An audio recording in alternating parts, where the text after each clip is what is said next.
이제 마음과 정성을 모두어서 하나님께 예배드리겠습니다. 다 함께 서도신경으로 신앙 고백하시겠습니다. 나는 전능하신 아버지 하나님, 천지의 창조주를 믿습니다. 나는 그의 유일하신 아들 우리 주 예수 그리스도를 믿습니다. 그는 성령으로 잉태되어 동정녀 마리아에게서 나시고 본디오 빌라도에게 고난을 받아 십자가에 못 박혀 죽으시고 장사된 지 사흘 만에 죽은 자 가운데서 다시 살아나셨으며 하늘에 오르시어 전능하신 아버지 하나님 우편에 앉아 계시다가 거기로부터 살아있는 자와 죽은 자를 심판하러 오십니다. 나는 성령을 믿으며 거룩한 공교회와 성도의 교제와 죄를 용서받는 것과 몸의 부활과 영생을 믿습니다. 아멘. 다 함께 찬송가 213장 함께 찬양드리겠습니다.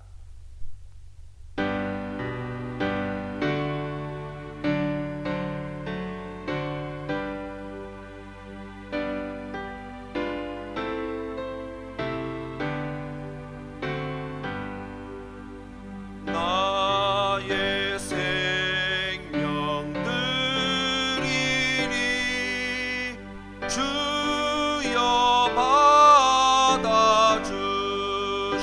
받아주셔서 세상 살아갈 동안 찬송하게 하소서. 송과 말을 드리니 주여 받아주셔서 주의 이름 위하여 민첩하게 하소서. 나의 음성 드리니 주여 받아주셔서 주의 진리 말씀만 전파하게 하소서. 나의 보화 드리니 주여 받아주셔서 하늘나라 위하여 주 뜻대로 쓰소서. 나의 시간 드리니 주여 받아주셔서 평생도록 주 위에 봉사하게 하소서. 아멘. 거룩하시고 참 좋으신 하나님 아버지, 은혜를 감사드립니다. 오늘도 복된 날 허락하셔서 이렇게 온라인 영상 예배를 하나님께 드려오니 저희들의 예배를 받아 주시옵소서. 존귀하시고 거룩하신 그리스도께서는 저희들과 같은 죄인을 위해 십자가 형벌까지 받으셨는데 저희들은 그 은혜에 보답하지 못하고 말씀 위에 굳건히 서지 못하며 주님이 원하는 삶을 살아가지 못할 때가 많았습니다. 이 시간 저희들의 허물과 잘못을 용서하여 주시옵소서. 오늘 또 단위에 세우신 사자 목사님 능력의 장중에 붙들어 주셔서 주시는 말씀을 통하여 큰 은혜 받게 하시고 그 말씀대로 살아가는 저희들 되게 하여 주시옵소서. 저희들의 생사 화복을 주관하시는 하나님 아버지, 이 땅의 황무함을 보시옵소서. 동방의 예루살렘 하나님의 땅 이 나라가 코로나 바이러스 전염병으로 인하여 많은 사람들이 감염되고 극도의 불안과 공포 속에서 신음하고 있습니다. 오늘 또 역사를 주관하시고 세상을 다스리시며 긍휼과 자비와 사랑을 베푸시는 하나님 아버지, 고통당하고 두려움에 사로잡힌 이 땅을 고쳐주시옵소서. 저희들의 경제활동과 사회생활이 마비되고 위축되었고 이 민족이 무엇보다도 마땅히 하나님께 드려야 할 예배마저 드리지 못하는 처지가 되어버렸습니다. 주님, 저희들이 거룩하게 살지 못했던 우리의 죄를 회개하오니 용서하여 주시옵소서. 이 민족이 우상을 숭배하고 소돔과 고모라보다 더 타락하였으며 이단들이 판을 치는 세상으로 변하여도 깨어 있어야 할 저희들이 이 민족을 위해 먼저 그 나라와 의를 구하는 삶을 살지 못하였고 하나님 나라를 온전히 세우지 못하였으며 하나님을 무시하면서 세상 중심으로 살아왔음을 주님 용서하여 주시옵소서. 전염병이 내 백성 가운데 유행할 때 악한 길에서 떠나 스스로 낮추고 기도하여 내 얼굴을 찾으면 내가 하늘에서 듣고 그들의 죄를 사하고 그 땅을 고칠지라 말씀하신 하나님 아버지, 주님, 이 민족을 굽어 살펴 주시옵소서. 저희들을 불쌍히 여기시고 긍휼히 여겨 주시옵소서. 지금 창궐하고 있는 전염병으로부터 다시 회복되는 은혜를 허락하여 주시옵소서. 어서 속히 이 답답한 마스크를 벗어버리게 하시고 백신도 속히 개발될 수 있도록 은혜 베풀어 주시옵소서. 특별히 센텀 장로교회 목사님을 비롯한 전 교역자들 그리고 우리 모든 성도님들과 가족들을 이 전염병으로부터 주님 불꽃 같은 눈으로 지켜주시옵기를 간절히 바라고 원합니다. 특히 민족을 비롯한 전 세계에 고통받고 있는 감염자들의 영혼을 주님 불쌍히 여겨주시옵소서. 어서 속히 쾌유되게 하시고 특별히 노약자와 어린이들을 이 전염병으로부터 지켜주시옵소서. 또한 수고하는 방역당국과 의료진의 수고와 헌신의 주님 함께 하셔서 지혜와 강건함을 허락하시고 주님의 능력과 손길로 새 힘을 주시고 이들을 위로하시며 건강을 지켜주시옵기를 간절히 바라고 원합니다. 감사와 찬송을 받으시기에 합당하신 하나님 아버지, 2020년 말씀 사경회와 내신방 그리고 어린이 사역부 겨울 성경학교와 사순절 특별 새벽 기도회가 연기되었습니다. 이를 위하여 저희들 기도하면서 다시 준비될 동안 은혜를 소망하면서 기다리게 하시고 어서 속히 이 역병이 종료되어 정상적인 신앙생활을 할 수 있도록 쉬지 않고 기도하는 저희들 되게 하여 주시옵소서. 전능하신 하나님 아버지, 저희들의 삶이 이렇게 재앙 많은 세상 살아가면서 특히 이단으로 인하여 그리스도인들마저 불신이 팽배한 이 사회에서 저희들 가시밭에 백합화처럼 예수 향기 날리며 살아가게 하시고 소금의 역할, 빛의 역할 잘 감당하며 늘 믿음과 순종으로 나아갈 수 있도록 은혜 베풀어 주시옵소서. 자비하신 주님, 주님 사랑해요, 주님 사랑해요. 이 6글자가 저희들 하나님 앞에 서는 그날까지 평생 신앙 고백이 되게 하시되 하루에도 수백 번 수천 번 고백할 수 있는 저희들 되게 하여 주시옵소서. 온 마음과 정성 다해 주님 사랑할 때에 주님께서 주시는 음성과 저희들을 향한 놀라운 주님의 크신 사랑을 경험하면서 이 어려움 속에서도 늘 주님 사랑 속에 거하는 저희들 되게 하여 주시옵소서. 오늘 하루도 온전한 성의를 보내게 하시고 온라인 영상 예배를 통하여 주님의 사랑과 감사가 넘치게 하옵소서. 미사옵고 우리를 구원하신 예수님 이름으로 기도하옵나이다. 아멘. 오늘 우리 주신 하나님 말씀은 다니엘서 1장 7절에서 9절 말씀입니다. 구약 성경 1230면에 있습니다. 제가 하나님 말씀을 봉독하도록 하겠습니다. 환관장이 그들의 이름을 고쳐 다니엘은 벨드사살이라 하고 하나냐는 사드락이라 하고 미사엘은 메삭이라 하고 아사랴는 아벳느고라 하였더라. 다니엘은 뜻을 정하여 왕의 음식과 그가 마시는 포도주로 자기를 더럽히지 아니하리라 하고 자기를 더럽히지 아니하도록 환관장에게 구하니 하나님이 다니엘로 하여금 환관장에게 은혜와 긍휼을 얻게 하신지라. 아멘. 오늘부터 우리가 다니엘서 말씀을 통해서 함께 은혜를 나누도록 할 텐데요. 우리가 잘 알고 있는 이 다니엘이라고 하는 사람은 이스라엘 멸망 직전 바벨론의 느부갓네살 왕에 의해서 1차로 포로로 잡혀갔던 자들 가운데 포함된 사람이라고 알려져 있습니다. 당시에 이스라엘은 아직 완전히 망하지는 않았고 이제 시드기야 왕 때 패망하기 전까지 얼마 남지 않은 마치 역사 가운데의 풍전등화와 같은 위태로운 때를 보내고 있을 때였습니다. 그때 이 성전에 있던 기구들과 함께 포로로 잡혀간 자, 바로 다니엘과 그 세 친구가 함께 그곳에 포함되어져 있었습니다. 당시 다니엘의 나이는 10대 중반으로 알려져 있습니다. 우리가 성경 말씀에 보면 일반적으로 10대 중반 그리고 10대 중후반 정도 되는 나이가 아니었나라고 짐작을 해봅니다. 이 다니엘과 세 친구가 포로로 잡혀간 이 바벨론이라고 하는 도시는 그때 당시에 세계 최대의 도시라고 해도 과언이 아니었습니다. 바벨론 제국의 수도였습니다. 그곳이 얼마나 컸었냐면 학자들의 연구에 의하면 그때 당시에 이 바벨론 도성의 이 성곽의 높이가 약 한 14m 정도가 되어지고 그 14m 되어지는 성이 삼중으로 둘러싸여 있고 그 성벽의 두께가 얼마나 컸었던지 4마리의 말이 이끄는 마차가 서로 부딪히지 않고 서로 교행할 수 있을 만큼 넓은 폭을 자랑하고 있었습니다. 거의 난공불락의 요새와도 같은 도성이었어요.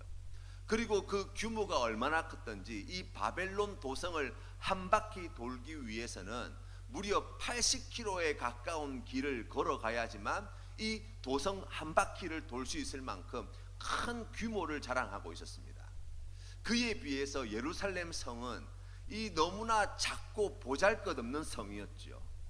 그곳에 살고 있던 이 다니엘과 세 친구가 지금 바벨론 도성에 들어가게 되어진 거예요. 아마 그 규모에 압도당했을 것입니다. 뿐만 아니라 이 바벨론의 포로로 잡혀가고 난 뒤에 우리가 오늘 성경 말씀에 보게 되면 환관장 아스푸나스에 의해서 그의 이름이 바뀌어지게 되어지지요. 원래 이 다니엘이라고 하는 이름의 뜻은 하나님이 심판하시다라는 뜻을 가지고 있습니다.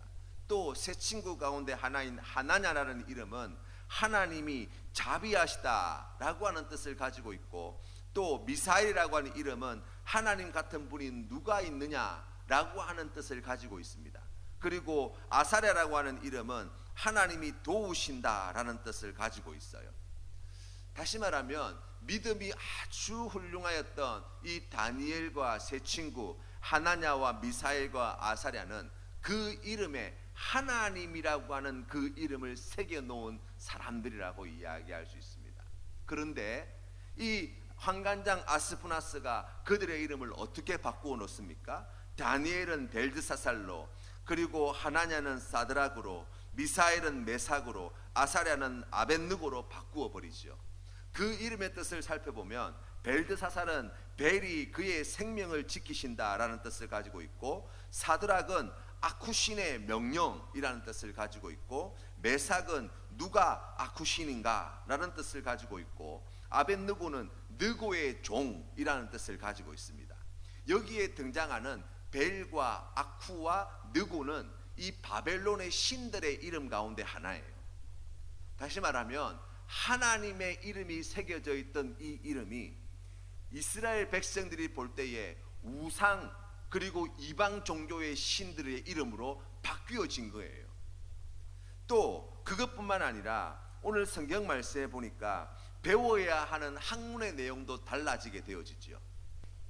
예루살렘 성에 있을 때에 하나님의 율법의 말씀을 배우고 이스라엘 땅에서 그곳에 있던 학문을 연마하였던 이 친구들이 이제 바벨론 땅에 와서 바벨론의 학문과 언어를 3년 동안 배우게 했던 거예요. 먹는 것 또한 달라졌지요. 하나님께서는 율법의 말씀을 통해서 이스라엘 백성들에게 여러 가지 정결 규례를 가르쳐 주시는데 그 가운데 중요한 정결 규례가 무엇이냐면 음식 규례였습니다. 이스라엘 백성들은 먹어야 할 것과 먹지 말아야 할 것이 정확하게 나누어지는 사람들이에요. 하나님께서 구별하신 먹거리를 그것만 먹도록 하나님께서 말씀해 주셨어요. 그런데 바벨론으로 포로로 잡혀오고 난 다음에 어떻게 되어졌을까요? 오늘 성경 말씀에서 나와 있는 바와 같이 이스라엘 백성들이 그렇게 율법의 말씀에 따라서 하나님께서 정하신 음식만을 먹다가 이제 이 마루둑이라든지 벨이라든지 그런 바벨론 우상에게 바쳐진 제물들을 가지고 이 바벨론 왕이 내려주는 하사한 그 고기들과 포도주와 음식물을 먹을 수밖에 없는 지경이 되어진 거예요. 한마디로 말하면 하나님의 백성이었던 다니엘과 세 친구가 머리끝부터 발끝까지 그들의 사는 지역부터 시작하여서 마음과 생각까지 그들의 삶의 전부가 바벨론 백성으로 바뀌어지는 변화를 겪게 되어진 거예요. 오늘을 살아가는 교회와 성도님들의 삶의 자리도 이 다니엘과 다르지 않습니다. 세속화의 거대한 물결과 도전 앞에 놓여 있다고 할 것입니다. 하나님의 백성인 성도들이 세상 바벨론의 백성으로 바뀌어지고 그렇게 되어지기를 강요받는 시대 가운데 살고 있다고 해도 과언이 아닙니다. 오늘 다니엘에게 일어났던 이와 같은 많은 변화들이 우리의 신앙의 삶의 자리 깊숙한 곳까지 침투되어져 있다는 것을 우리가 자각해야 할 것입니다. 오늘날 교회의 위기는, 오늘날 우리 교회가 받고 있는 도전은 세상과 너무나 많이 닮아가고 있다는 것입니다.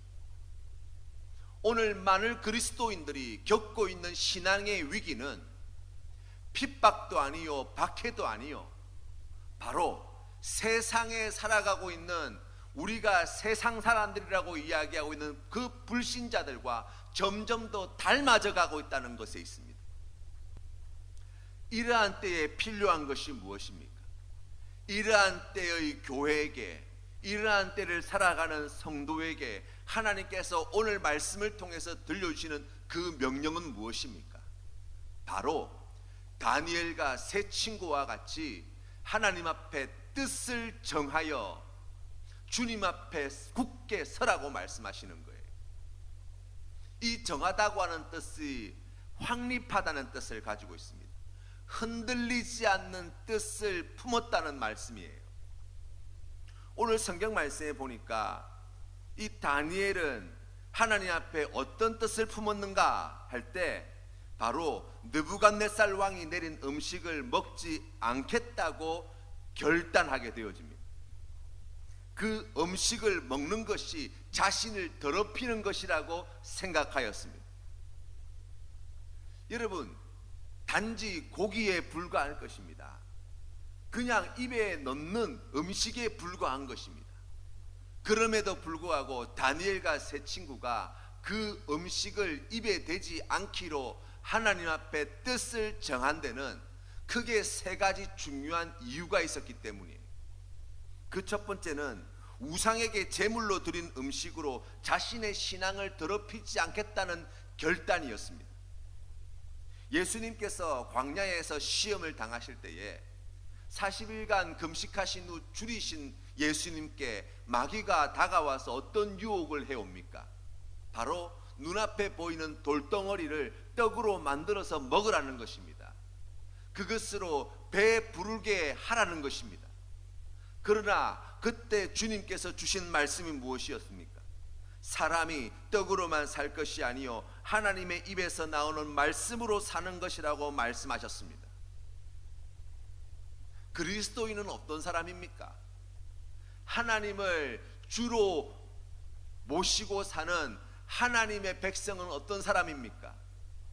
세상의 떡으로 사는 사람이 아니라 하나님의 말씀으로 사는 사람이라는 것입니다. 하나님이 내 생명을 지키시는 분이십니다. 하나님이 나의 생명의 주관자이십니다.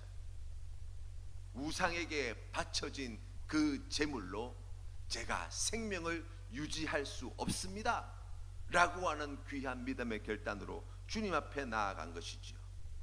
우리가 오늘 이 시간 주님 앞에 귀한 믿음의 결단을 하며 나아갈 때, 하나님, 제가 세상의 양식을 먹고 사는 자가 아니라 하나님의 말씀으로 사는 자임을 믿음으로 고백하며 내가 서 있는 삶의 자리에서 주님의 말씀으로 내 영혼을 채우기를 소망하는 마음으로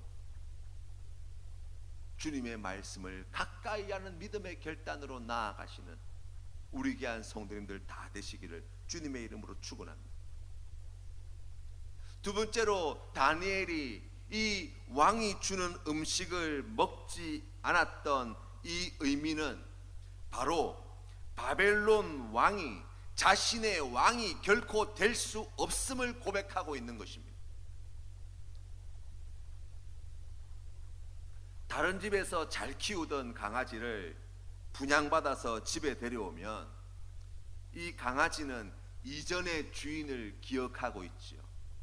그래서 데려온 집에서 아무리 맛난 것을 주어도 처음에는 입도 대지 않아요.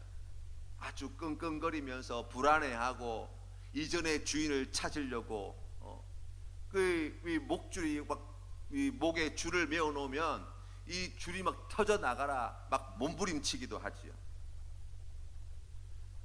왜냐하면 그에게는 새로이 맞이한 주인이 아니기 때문이에요.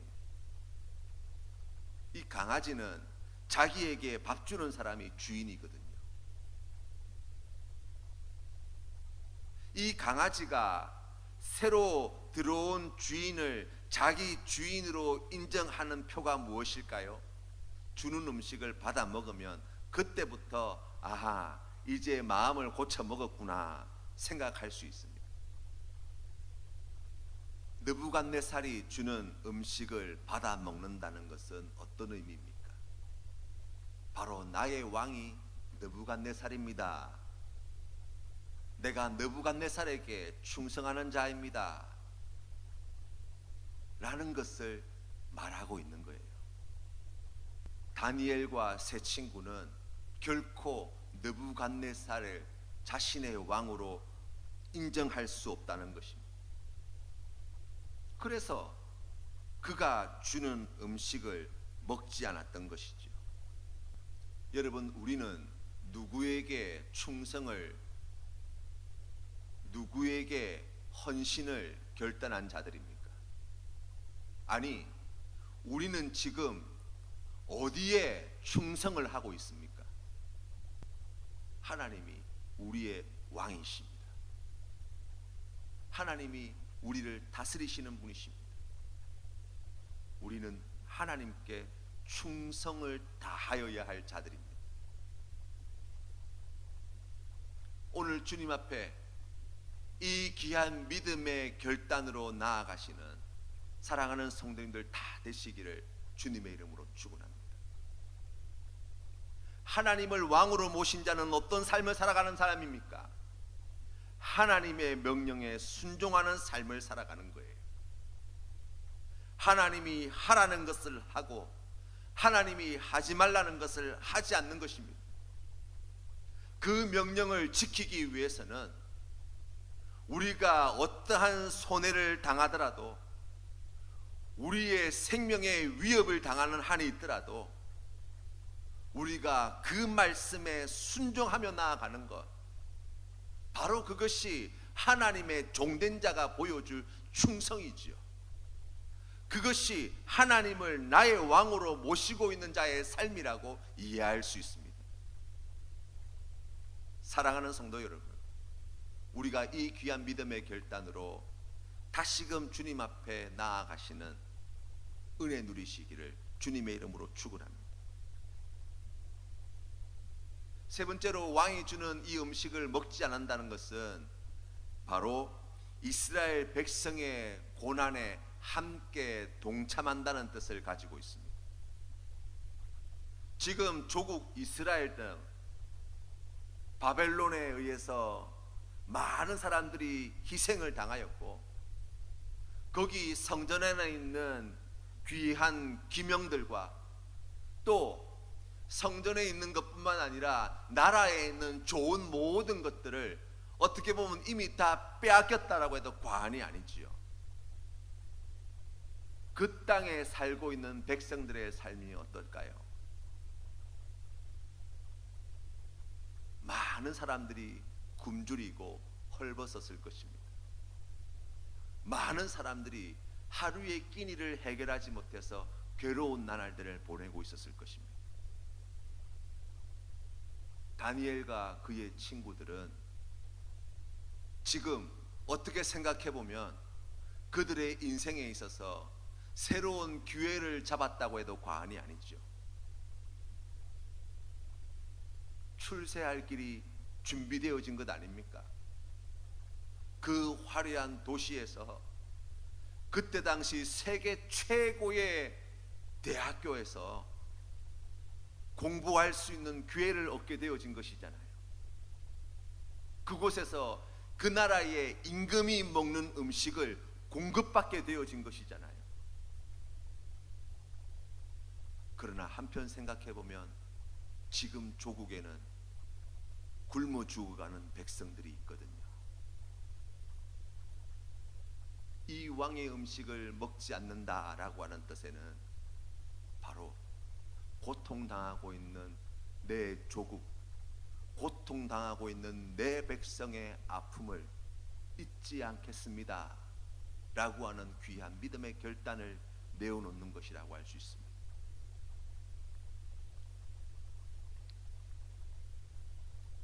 지금 대한민국이 코로나 바이러스 감염 사태로 말미암아서 큰 고통 가운데 있습니다. 많은 사람들이 두려움과 공포 가운데에 떨고 있습니다. 어떻게 해야 할지 알지 못하여서 방황하고 있습니다. 이러한 때에 그리스도인이, 이러한 때에 교회가 이 민족의 고통에 함께 참여하지 못한다고 한다면, 이 민족의 아픔에 함께하지 못한다고 한다면 어떻게 하나님께 영광 돌리는 교회가 될 수 있겠습니까? 하나님을 경외하던 다니엘과 친구들이 바벨론 땅에서 이와 같이 뜻을 확실히 세우게 되어질 때 하나님께서는 은혜를 베풀어 주십니다. 오늘 성경 말씀 9절 말씀인데요, 하나님이 다니엘로 하여금 환관장에게 은혜와 긍휼을 얻게 하신지라. 아멘. 뜻이 있는 곳에 길이 있다라는 말이 있습니다. 다시 말하면 뜻을 세우지 않으면 길은 만들어지지 않는다는 뜻이에요. 오늘 성경 말씀의 이야기가 그것을 가르쳐 줍니다. 다니엘이 하나님 앞에 거룩한 뜻을 확고히 하였더니 하나님께서는 오늘 말씀에 나와 있는 바와 같이 환관장에게 은혜와 긍휼을 입게 해 주셨다라고 말씀하고 있는 거예요. 하나님은 사람을 통해서 일하실 때가 참 많습니다. 다니엘과 세 친구가 뜻을 정하여 음식과 포도주를 마시지 않기로 하였을 때에 그렇게 할 수 있었던 것은 하나님이 환관장이었던 아스푸나스의 마음을 움직여 주셨기 때문이에요. 그는 만약 채식을 먹고 다니엘과 그 친구들의 더 건강이 나빠지거나 아니면 안색이 안 좋아지게 되어지면 그가 누리고 있던 지위를 잃어버릴 그러한 위기가 있었습니다. 그런 어려움이 있었습니다. 그런데 그때 다니엘과 세 친구는 이 환관장 아스푸나스가 납득할 만한 제안을 내어놓지요. 열흘 동안 시험해보고 만약 고기 먹는 다른 사람들보다 얼굴빛이 나빠지거나 건강이 나빠지면 다시 왕이 주는 음식을 제가 다 받아 먹겠습니다. 이 환관장 아스푸나스가 그 이야기를 하는 다니엘과 세 친구를 좋게 보았다는 거예요. 사랑하는 성도 여러분, 하나님 앞에 거룩한 뜻을 확립하시기를 바랍니다. 하나님께서 은혜와 긍휼로 응답해 주십니다. 하나님 앞에 거룩한 뜻을 품었으면 그 뜻을 이루기 위하여 하나님께 지혜도 함께 구하시기를 바랍니다. 하나님이 주시는 은혜는 어떤 은혜였습니까? 구체적으로는 오늘 첫 번째로 고기 먹은 친구들보다 채식한 다니엘과 그 친구들이 더 얼굴이 아름다워지고 빛나게 해주셨습니다.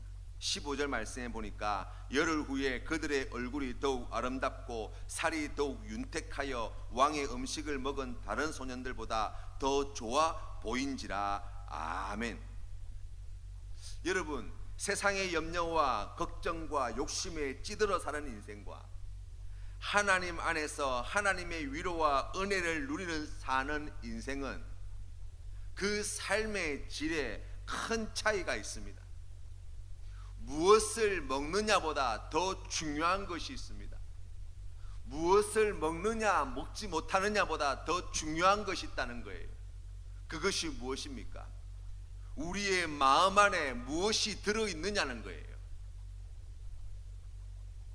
하나님 앞에 거룩한 뜻을 품고 그것을 확립하고 하나님께 주신 은혜와 하나님께 주시는 긍휼하심을 입게 되어질 때 그의 얼굴이 더욱 빛나게 되어지는 기쁨을 누리게 되어진다고 말씀해 주시는 거예요.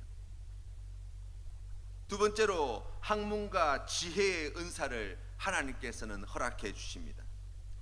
우리가 오늘 읽은 본문 말씀 뒤에 17절 말씀에 보시면 하나님이 이 네 소년에게 학문을 주시고 모든 서적을 깨닫게 하시고 지혜를 주셨으니 다니엘은 또 모든 환상과 꿈을 깨달아 알더라. 아멘. 여러분, 이 말씀을 잘 보십시오. 성경 말씀에 보니까 하나님이 이 네 소년에게 학문을 주셨다라고 말씀하고 계세요. 그때 당시에 다니엘과 이 세 친구가 들어갔던 학교는 바벨론 제국에서 최고의 수재들만 모아놓은 학교라고 이야기할 수 있습니다. 이스라엘, 이 남유다라고 하는 나라는 그때 당시에 뭐 사실 그렇게 남들보다 더 잘난 구석이 없는 그런 나라라고 할 수 있어요. 그런데 그곳에서 온 다니엘과 세 친구가 그 제국의 전역에서 올라온 모든 수재들이 모여있는 그곳에서 가장 탁월한 인재로 평가받고 인정받았다는 사실이에요. 어떻게 그런 일이 일어났습니까? 다니엘의 IQ가 좋아서가 아니에요. 하나님께서 이 네 소년에게 학문을 주셨기 때문이에요. 자녀를 위해서 우리가 많이 기도하십니다. 부모님들이 우리 자녀들이 앞으로 성공하고 좋은 대학 가고 또 출세할 수 있도록 하나님 도와달라고 우리가 얼마나 많이 기도하는지 몰라요. 그런데 여러분, 오늘 이 말씀을 통해서 우리가 눈여겨보아야 될 것은 무엇입니까? 학문을 하나님이 주신다는 거예요. 지혜를 하나님이 주신다는 거예요. 깨닫게 하시는 지혜, 지식을 하나님이 주신다는 거예요. 어떻게 할 때? 하나님께 거룩한 뜻을 품게 되어질 때. 여러분, 우리가 자녀들에게 무엇을 요구해야 될까요? 공부를 열심히 하는 것, 예, 매우 중요한 일입니다. 그러나 그것보다 더 중요한 일이 있어요. 하나님 앞에서 거룩한 꿈과 비전을 품도록 만들어주는 거예요. 하나님 앞에서 뜻을 정하고 하나님 앞에서 그 마음의 뜻을 확립하고 세상에서 그리스도인답게 살아가는 믿음의 삶을 살도록 하는 것, 이것이 무엇보다도 우선되어야 한다고 말씀하시는 거예요. 여러분, 정말 진지하게 한번 고민해 보십시오. 우리가 자녀를 위해서 입을 옷을 주고 용돈을 주고 좋은 학교를 보내기 위해서 등록금을 대어주고 했지만, 우리가 자녀들이 하나님 앞에서 거룩한 뜻을 품도록, 하나님 앞에서 이 거룩한 뜻을 확립하도록, 세상의 유혹과 세상의 지식과 그러한 세상의 풍조에 거스르는 하나님 앞에 구별되어진 그러한 뜻을 가지도록 우리가 자녀들을 가르쳤는가 말입니다. 자녀가 잘 되기를 기도하였지만, 자녀가 좋은 대학 가기를 기도하였지만, 그러나 그것보다 먼저 앞서 우리의 자녀들에게 이 거룩한 뜻을 품도록 가르치지 못했던 우리의 모습들을 보지 않습니까? 세 번째로 하나님께서 다니엘과 이 세 친구에게 베푸르신 은혜는 다른 모든 경쟁자들보다 뛰어나게 하셨다는 거예요. 19절 말씀에 보니까 왕이 그들과 말하여 보매 무리 중에 다니엘과 하나냐와 미사엘과 아사랴와 같은 자가 없으므로 그들을 왕 앞에 서게 하고 왕이 그들에게 모든 일을 묻는 중에 그 지혜와 총명이 온 나라 박수와 술객보다 10배나 나은 줄 아니라. 아멘. 우리를 존귀케 하시는 분이 누구이십니까? 하나님이십니다. 우리를 높이 들어 사용하시는 분이 누구십니까? 하나님이십니다. 어떤 자를요? 하나님 앞에 거룩한 뜻을 세운 자, 하나님 앞에 거룩한 뜻을 확립한 자, 그것을 위해서 하나님의 은혜를 구하고 하나님의 도우심을 구하고 하나님의 지혜를 구하는 자, 그것을 위해서 결단하며 행동으로 반응하는 자, 그에게 하나님께서 이와 같은 은혜를 주신다고 말씀해 주고 있습니다. 여러분, 여기까지 이야기를 들어보면 다니엘처럼 뜻을 세우고 그렇게 믿음을 잘 지키면 다니엘처럼 성공하겠구나, 다니엘처럼 뛰어나겠구나, 다니엘처럼 잘 되겠구나. 만약 그렇게 이 다니엘서를 보시면 다니엘서의 반밖에 못 보시는 거라고 할 수 있습니다. 그걸 이야기하는 것이 아닙니다. 뜻을 잘 세우면 다니엘처럼 성공한다, 다니엘처럼 대박난다, 다니엘처럼 엄청나게 좋은 모든 것들을 다 누리고 살 수 있다, 그 이야기를 하려고 이 말씀을 주신 게 아니에요. 하나님이 다니엘에게 맡겨주신 사명은 어떤 것이었을까요? 여러분, 다니엘서의 말씀을 잘 보세요.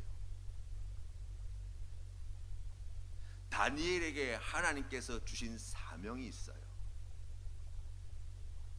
우리가 잘 알고 있는 사도 바울은 그가 예수 그리스도의 복음을 전하기 위해서 아시아와 유럽 일대를 돌아다닐 때에 사도행전의 말씀에 보시면 그의 최종적인 복음 전도의 사역지는 로마였습니다. 로마 황제가 있는 그곳에 가서 내가 복음을 전하여야겠다. 박해가 있고 그곳에 사로잡혀서 거기에서 고난당하고 죽임을 당할 줄 알았지만 로마에 가서 복음을 전할 비전을 품었고 그것을 위해서 뒤도 돌아보지 않고 앞으로 나아갔던 사람이 바로 사도 바울 아닙니까? 사도 바울에게 있어서 땅끝은 바로 로마 땅이었어요. 하나님이 왜 다니엘을 이와 같이 높이셨는가? 그에게 맡겨주신 사명이 있었기 때문이에요. 다니엘의 사명은 무엇입니까? 당시 세계 강대국이었던 이 바벨론, 그 바벨론의 왕이었던 느부갓네살, 이 느부갓네살 왕의 입술에서 하나님의 살아계심과 하나님의 위엄을 나타내 보이기 위함이었어요. 바벨론뿐만이 아니지요. 메대와 바사에 이르기까지 그때 당시 세계를 지배하고 다스렸던 모든 제국들의 왕들 앞에 하나님이 참신이시며 하나님이 유일하신 신 되심을 나타내 보여주기 위하여서, 그리고 하나님께서 주신 이 귀한 말씀을 이스라엘 백성들에게 전하여 주기 위하여서 하나님께서 특별히 구별하여 세운 종이 바로 다니엘이었어요. 뜻을 세우면 하나님께서 쓰십니다. 사랑하는 성도 여러분, 오늘 하나님께서는 우리에게 하나님 앞에 거룩한 뜻을 확립할 것을 말씀하십니다. 결코 세상에 동화되지 아니하고 세상 가운데서 하나님의 백성으로 구별되어 하나님께서 기뻐하시는 일을 위하여 거룩한 뜻을 세우고 그 뜻에 순종하며 나아가는 자에게 하나님께서는 은혜를 더하여 주시고 우리를 통하여 하나님이 참 신이시며 우리를 통하여 예수 그리스도만이 우리의 구원자 되심을 땅끝까지 전하시는 놀라운 은혜를 우리의 삶의 자리에 이루어 주실 줄로 믿습니다. 이 귀한 은혜가 넘치시는 우리 귀한 성도님의 이 한 주간의 삶이 되시기를 주님의 이름으로 축원합니다. 함께 기도드리겠습니다. 하나님 아버지, 은혜를 감사합니다. 다니엘과 세 친구와 같이 이 어렵고 힘든 시대 속에서 주님 앞에 거룩한 뜻을 품는 우리 귀한 성도님들 되게 하시고 그 믿음으로 세상에 담대히 나아가게 하시고 세상에서 말씀에 순종함으로 나아가 하나님께 귀하게 쓰임받는 우리 모든 성도님들 될 수 있게 은혜 더하여 주시옵소서. 무엇보다도 주님의 말씀을 붙들고 하나님 앞에 엎드려 기도하는 주님의 백성 되게 하여 주시어서 하나님 믿음으로 이 어려움을 넉넉히 이기게 하시고 하나님께서 우리의 삶의 자리에 맡겨주신 귀한 사명 감당하게 하여 주시고 하나님께 더욱 귀하게 쓰임받는 사랑하는 성도님들의 삶의 자리가 될 수 있도록 복내려 주시옵소서. 이제는 우리 주 예수 그리스도의 크신 은혜와 아버지 하나님의 영원하신 사랑과 성령 하나님의 교제하심이 큰 어려움 당한 이 나라 이 민족 머리 위에 두려움과 공포 가운데에 어찌할 바를 알지 못하며 방황하고 있는 온 세계 열방 가운데에 또한 이 시간 주님 앞에 다시금 거룩한 뜻을 확립하고 하나님께서 맡겨주신 귀한 사명 제가 믿음으로 감당하겠습니다 결단하는 주의 백성들 머리 위에 이제로부터 영원토록 함께 하시기를 간절히 축원하옵나이다. 아멘.